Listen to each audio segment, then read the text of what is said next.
A literatura nordestina e a gauchesca têm muito mais em comum do que você imagina. Nesse vídeo, a gente vai entender por que essas duas são tão parecidas e qual é a sua origem, de onde elas vieram. E sim, pasmem, né? Parte da literatura do Nordeste e do Sul tem uma mesma origem e ela vem lá do outro lado do oceano. Nós estamos falando da literatura portuguesa e espanhola. Vamos descobrir isso juntos.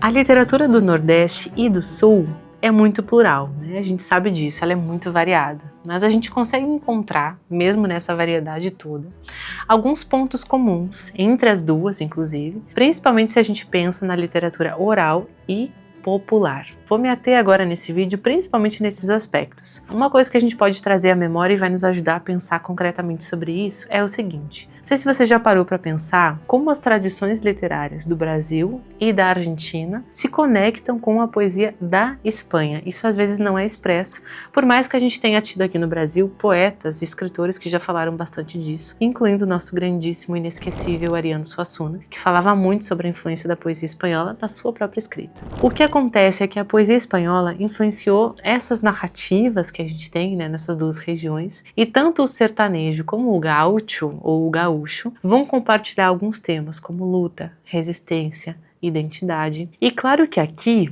a gente vai tratar de um recorte, certo? Bem particular de ambas as literaturas. Então, a gente não vai conseguir abarcar tudo e não vai mencionar literatura moderna, prosa, não vai falar dos nossos romancistas aí, como o Graciliano, Jorge Amado, Érico Veríssimo, porque, enfim, a gente não vai conseguir abordar tudo aqui nesse vídeo apenas, né? Bem, pode ser um tema para outro vídeo, né? Se você quiser saber mais sobre isso, inclusive, comenta aqui que a gente pode pensar em estender esse tema para outros vídeos. Mas aqui, especificamente, eu quero que a gente pense nesse fenômeno de literatura popular oral que se dá tanto no Nordeste quanto no Sul e que vai ter essa performance, né, dos repentistas lá no Nordeste e dos pajadores aqui no Sul, dos declamadores, que vão nos fazer entender aí um pouco como que essas duas se conectam com essa herança cultural que elas receberam. Para entender isso, a gente vai ter que voltar no tempo, é claro, e pensar um pouco na história, né? Então, tanto o Nordeste quanto no Rio Grande do Sul, na Argentina, toda a região rio-platense ou cisplatina,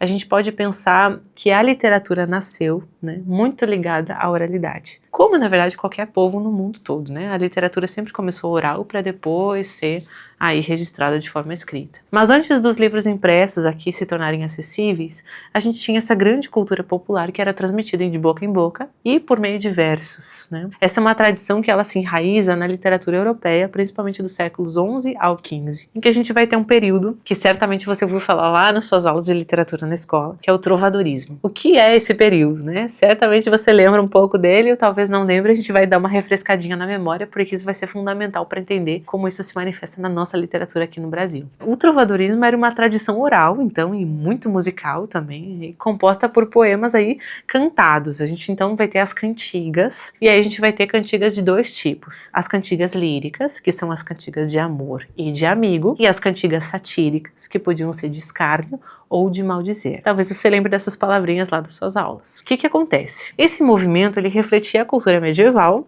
né, com uma forte influência aí do feudalismo, né, de todo aquele pensamento da Idade Média e do ideal do amor cortês. Os trovadores eram essas figuras, né, principalmente nobres, que criavam os versos. A gente tinha os menestréis, os jograis que interpretavam, mas as camadas populares também criavam e viviam o trovadorismo de uma forma muito presente no seu dia a dia. Isso era algo assim que inclusive está manifesto em grandes textos literários como Cervantes, que vai colocar lá diversas manifestações dos romanceiros espanhóis, né, de cantigas e diversas seguidilhas, sarabandas. A gente tem muitos microgêneros que a gente pode ver depois nesse segmento do trovadorismo e como ele vai também afetar a classe popular. É interessantíssimo, né, estudar um pouquinho mais sobre isso. E a gente vai perceber essa influência principalmente em Portugal, na Espanha e na França, que também foi um país que teve bastante disso. É muito curioso porque se a gente vai pensar de fato nas coisas, o verso ele era um dos principais meios de comunicação e de expressão desse tempo. Essa época da humanidade vivia muito, né, se expressava muito por meio do verso. Hoje a gente de certa forma mantém um pouco isso com a música, mas eu acho que não chega nem aos pés do que a gente já viveu nessa época dourada aí dos trovadores, né? Porque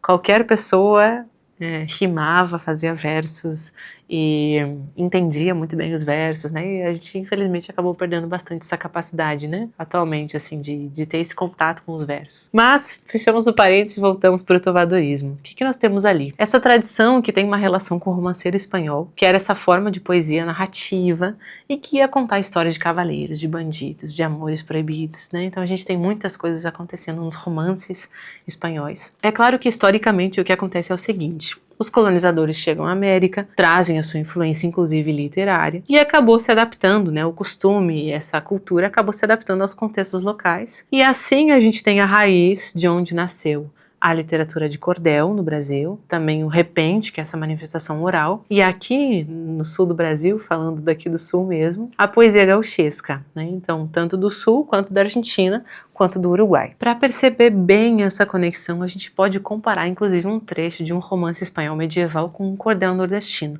Olha só como é parecido, vejam só. Lá no romanceiro espanhol, um autor anônimo lá do século XV diz assim: 10 anos passava El Cid a guerra sempre a enfrentar.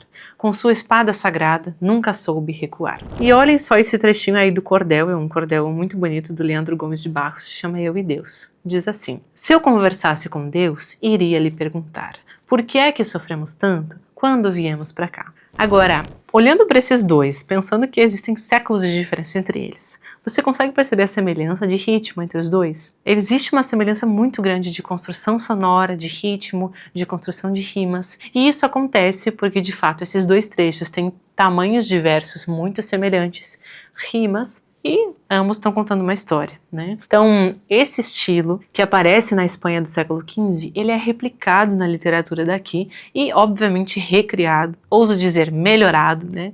E adaptado à nossa cultura. Então, no Nordeste, a gente vai ter esse grande fenômeno do cordel e do repente. Na Argentina, no Uruguai e também no sul do Brasil, isso influencia uma tradição que a gente chama de pajada. A gente tem a figura dos pajadores, que são esses trovadores itinerantes que ficavam aí se desafiando em duelos, né, criando versos, enfim. Se no Nordeste nós temos essa ideia do repente e do cordel, que é um gênero já muito conhecido no Brasil, no Sul nós temos a pajada. O que é isso, afinal, né? O que é esse gênero? A gente está falando de uma poesia oral, improvisada muitas vezes, típica da Argentina, do Uruguai, aqui do Sul, inclusive de alguns lugares do Paraguai. E ela é declamada pelos pajadores, então, que são esses cantores aí populares, enfim, os versos rimados, cantada ou declamada, muitas vezes acompanhados por violão, em geral com uma melodia de milonga, né? Então é uma melodia aí um pouco mais fechada, um pouco mais calma, que vai dar todo um clima aí para as nossas pajadas. Os temas que normalmente aparecem aí vão ser a vida no campo, a identidade gaúcha, injustiças sociais, feitos heróicos,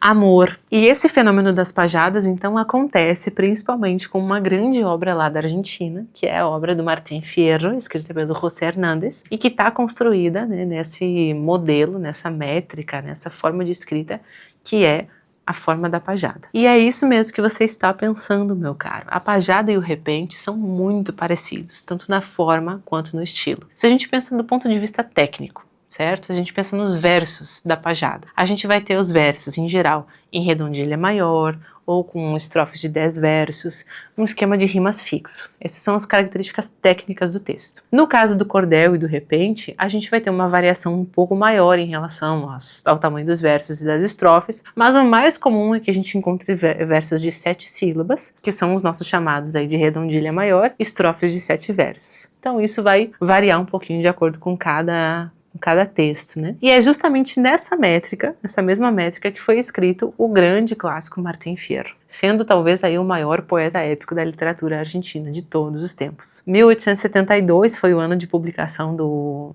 Martín Fierro, escrito pelo José Hernández, a grande obra do Hernández, né? Depois ele tem mais algumas obras, mas de fato a mais exponencial é o Martín Fierro, e vai contar a história desse gaúcho, né? Então, que é forçado a lutar na fronteira contra os indígenas, se torna um foragido, e aí existe toda essa narrativa de resistência, de marginalidade, de luta contra as injustiças, né? E que é algo que ecoa, né? São, digamos que, temas que ecoam muito também dentro da literatura nordestina. Então, vejam, vamos conhecer um trechinho do Martín Fierro, em espanhol, inclusive no original, para vocês escutarem e verem como se assemelham, né, esses gêneros literários. Lá no iniciozinho, a primeira estrofe do Martín Fierro diz assim: Aqui me pongo a cantar, al compás de la vihuela, que al hombre que lo desvela, Una pena extraordinária, como el ave solitária con el cantar se consuela. Se não fosse pelo detalhe do espanhol, a gente poderia dizer tranquilamente que esse trecho do Martim Fierro podia ser um cordel nordestino, um repente, né? Porque existe essa semelhança. Se a gente vai pensar, inclusive, numa comparação direta com o cordel, eu trouxe aqui para vocês um trechinho do cordel Peleja de Riachão com o Diabo, que é do José Pacheco. E lá diz assim: vou lhe contar, meu amigo, o que um dia eu passei. Pelejei com o diabo, mas juro que não dancei. É muito divertido esse cordel.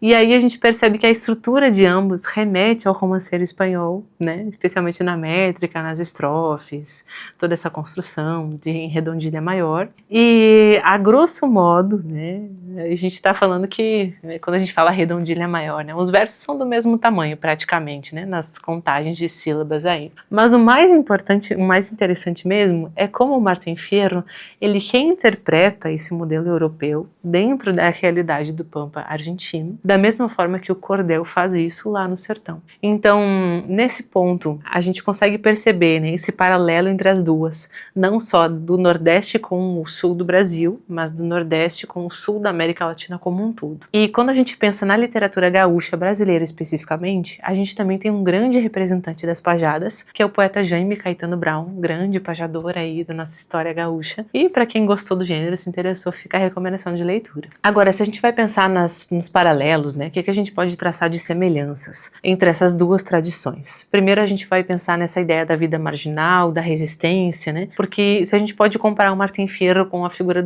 dos cangaceiros, a gente consegue perceber um pouco essa relação, né, dessas figuras que vivem à margem da sociedade e, de certa maneira, lutam contra o sistema, né, dadas as devidas diferenças culturais, proporções e tudo que está acontecendo ali, mobilizando, né? Quando a gente fala da realidade do cangaço, e, enfim, toda essa realidade social que a gente não vai entrar aqui no vídeo. Mas existe também outra questão que é muito interessante entre os dois, que é o cenário, né? Porque o sertão e o Pampa gaúcho são paisagens implacáveis, né? Então, de um lado a gente tem a ideia do sertão, né? Essa imagem do sertão, e do outro essa imagem do Pampa, né? Dessas terras infinitas que vão aí com as coxilhas, né? Com essas elevações e que vão se estendendo pelo horizonte. Então, isso também é algo bastante marcante, né?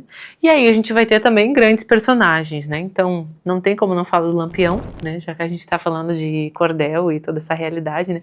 O Lampião e a Maria Bonita. E a gente também vai ter, claro, a figura do Martim Fierro. Dentro da nossa literatura pajadora gaúcha, a gente não tem um personagem tão marcante quanto o Martim Fierro, mas tem essa ideia do gaúcho, como esse arquétipo, né? De gaúcho rebelde, independente, aguerrido, enfim. Claro que a gente também vai ter diferenças entre as duas, né? O gaúcho é um símbolo, digamos que um pouco mais individualista, enquanto que quando a gente pensa no cangaço, a gente pode pensar numa realidade um pouco mais coletiva, né? Mas aqui, enfim, isso dá um assunto muito mais extenso para a gente entrar. No fim das contas, o que importa em tudo isso é que tanto a literatura nordestina quanto o Martim Fierro e as pajadas em geral são essas heranças riquíssimas que nós temos, que bebem dessa fonte que é a tradição ibérica, né? Tanto de Portugal quanto da Espanha, mas que se adaptam, né, e se enriquecem com a realidade do sertão e dos pampas. Por isso que a gente pode considerar essas ambas literaturas como literatura regionalista,